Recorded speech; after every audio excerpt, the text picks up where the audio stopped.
to Heavyweight Boxing Today. Heavyweight boxing fans, what's the deal? Alright, man, so I just wanted to just talk about some boxing topics, just some random stuff. The first one is fighters going in there fighting guys who are there to survive.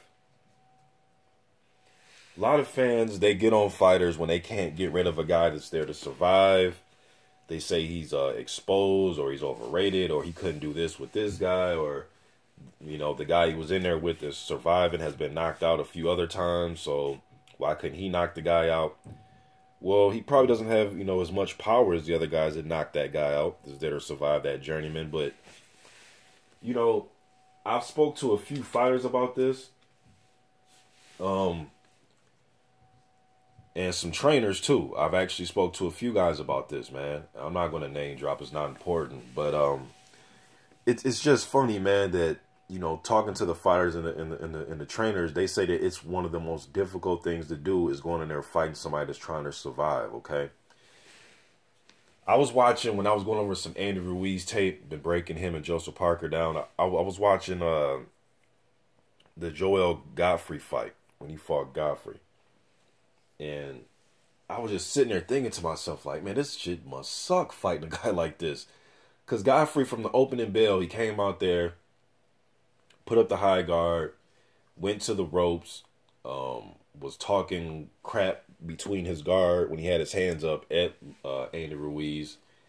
And just pretty much just on the ropes, just getting teed off on him. Ruiz couldn't stop him or land nothing to drop him or really hurt him. But it just, you know, it just sucked watching it, because it was like, man, this dude's there to survive. He wasn't really throwing back. He was throwing an occasional punch in between Ruiz's combinations.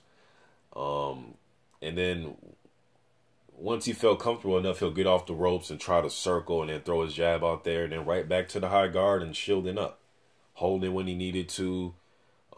Pretty much just putting his high guard up against the ropes and just trying to embrace the impact. You know, unless you're just a devastating knockout puncher where you can catch the guy through his guard or around his glove and hit him on the, you know, the jaw, the ear, or the side of the head, the temple area. It's hard to get a guy out of there like that, man. It just, it sucks fighting somebody that's there just to survive. And after a while, you can be a guy that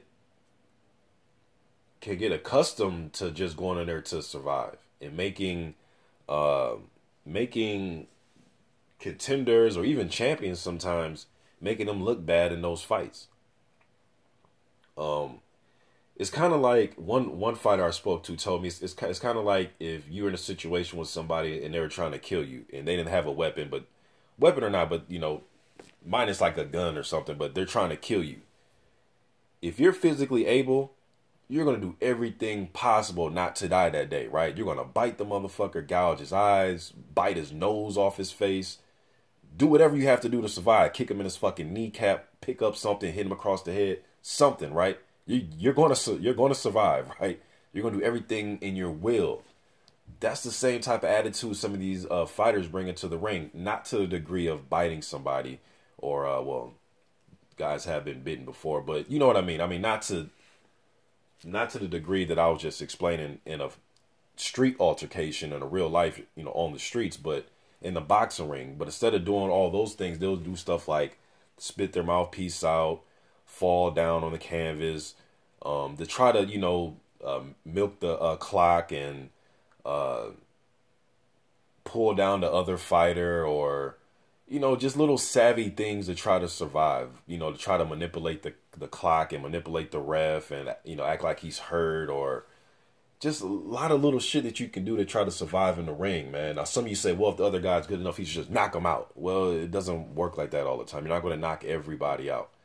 And then if you throw that in, and you couple that with somebody that actually has skill and ability, and this like a top 30-ish type of fighter in their weight class, it's really hard to knock those guys out. It's really hard, man. It's really hard.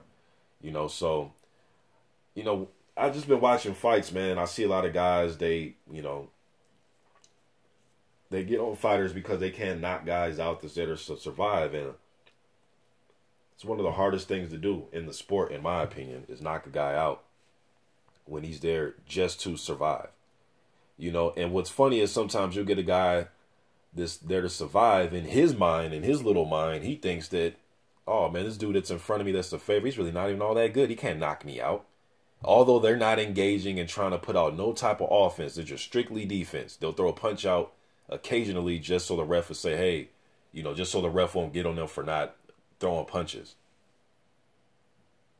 Like I said, if you couple that with the fact that the guy has some ability and actual tools that he brings into the ring, but for whatever reason, he wants to just survive that night. It's hard to knock those fucking guys out, man. Hard. Especially if the guy that's there to survive is bigger than the other guy, or stronger, or just as strong, or just as big. It's very hard. And another thing I want to talk about is the way that I judge fights to the way other people judge fights. Now, this whole hit and not get hit thing, people have been saying that for years, right? That has been going on for years. People have been saying that. But I think some of us fans, though, and even the judges that judge these fights, they take that shit a little bit overboard, in my opinion, man. Yes, I understand it's hit and not get hit, but you got to hit a motherfucker back, too.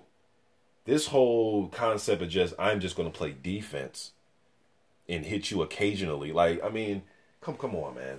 Come on, man. Like, if I was a judge, I wouldn't judge fights like that. Yes, defense is a part of the game. Yes, nobody wants to get hit, right? We kind of know that.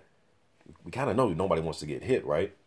But you have to be putting out some type of offense. I'm not saying go out there and fight like Rock'em Sock'em Robot, but this whole thing of, well, he didn't hit me. Well, my thing is, well, how many times did you hit him? Oh, none. Well, who initiated the fight? Well, the other guy did. I'm giving it around to that guy. Some of you may say, well, his defense, you got to grade the defense. Okay, but they're in a fight. They're not in a defense contest where they're going in there not trying to hit each other. You get what I'm saying? Like, I don't know, man. It's just kind of weird to me. So if two guys go in there, one guy's trying his damnness to initiate, but he's hitting the gloves and elbows. He's at least trying to fight. And the other guy's just strictly on defense, and he's making a miss, but he's not throwing anything back. Give the round to him? No, I'm going to give the round to the guy that's trying to initiate a fucking fight. That's how I would judge it. I'm not saying play Rock'em Sock'em Robot, all right? But also don't want to see somebody go in there and just go on defense and land a fucking occasional jab or occasional right hand. And because he landed that punch cleanly, he landed the cleaner, effective punch. Oh, come on, man. Come on, man. I wouldn't score like that. That's just me. That's just how I would be that type of judge. Well, I'm going to judge activity. Now, yes, defense is something that you want to take note of, but you got to be putting the hurting on the other motherfucker too. As long as you're putting the hurting on him and you're displaying good defense, then hey, I'm all for that.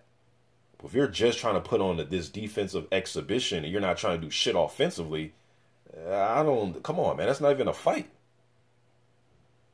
That's not even a fucking fight, in my opinion, okay? And this is my opinion, but just wanted to get that out there, man. Just this shit's been on my mind about just fighters going in there fighting somebody that's strictly trying to survive.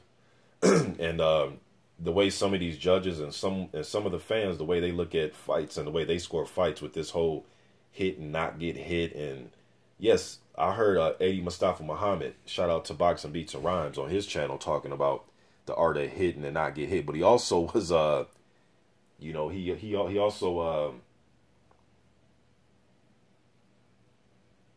also went over the part about hitting a motherfucker though, putting a hurting on somebody. That's why I love boxer punchers. I'm a sucker for boxer punchers. I love boxer punchers, man. Because they can box. They can do the whole, outboxer type of thing where they're using the jab and moving and fighting on the move. But they can put a hurting on you, like a Tommy Hearns. You know what I mean? He's not perfect. He's not the perfect fighter. Yes, he's been beat. I know that, but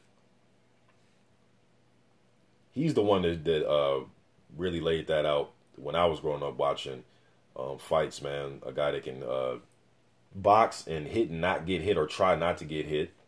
by moving and using his jab, but he would sit down on the motherfucking right hands and them uppercuts, man, and try to hurt you. You know what I mean?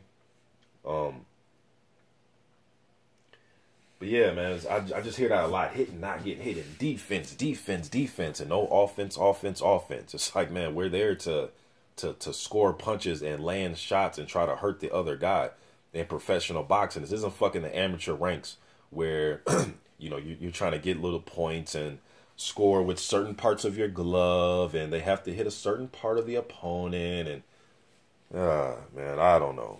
That's not how I'm scoring. Not a pro fight. I want to see motherfuckers. They in there trying to hurt each other. That's just what it is. That's what they signed up for. That's why they get these mega bucks, man.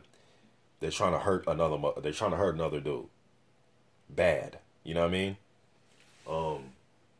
Now I know every fighter doesn't fight like that. You know, they're in there trying to just, you know, land and score some shots and not get hit and get out of there. And that's totally fine if that's how you fight. But again, I'm not saying that you need to go in there and every fight needs to be Gotti versus Ward, okay? I totally understand that. Nobody wants to get hit that many times. But putting a hurting on somebody has to count for something. It really does, man. It really needs to count for something. And, you know, I understand the technical ways that they have to, you know, score a fight, ring generalship, and all that type of shit, man. But to me, hurting a motherfucker, you know, I think we need to simplify this. Who got hurt? Who's getting their ass whooped? You know what I mean? Like, not, well, he was graceful when he was pivoting and he made a miss by slipping and rolling and ducking. Okay, but he got hurt that round. I don't know, man. Maybe I'm making it too simple, man. But I really don't think it needs to be a fucking this fucking huge equation, man. I mean, did you hurt the guy or didn't you hurt the guy? You know what I'm saying? That's why I used to like Emanuel Stewart, because he would want his guys to work behind jabs, but he will always yell at his guys in the corner. Like, get this motherfucker out of here. Like, he tell you to go in there and put some hurting on somebody, man. Sit down in your right hand. Like, he used to always get into Lennox and get into Vladimir. Remember that fight he had with Vladimir where, was it the Chambers fight? Remember the fight when Emanuel came out, he fucking walked. I think it was the Chambers fight, man, where he walked in the middle of the ring with Vladimir to tell him to let his fucking hands go. He literally walked. You know how the ref gets him in the middle of the ring to tap gloves for the last round? Emanuel walked in the middle of the ring with Vladimir. Let your motherfucking hands go. Fuck all this hit and stay away, hit and stay. I don't know, man. That's just weird to me, man. And I've always looked at boxing like this, so don't think I'm talking about your favorite fighter or anything like that. I've always looked at fights like this. I've always viewed it like this. You know what I mean? That's why some of my scorecards are different than a lot of what these judges think when they score these fights, or some of the fans here on YouTube. I'm a sucker for a boxer puncher. I love defense, man. I do. But also love when somebody's putting leather on somebody too and hurting them. You know? Just my opinion, though. Just my opinion, man. I'm curious to hear yours in the comment section. Curious to hear what you got to think about, or what you guys think about these two topics I'm talking about: fighting somebody that's there to survive, and the way people score fights. Let me know what you think, man. I'm out.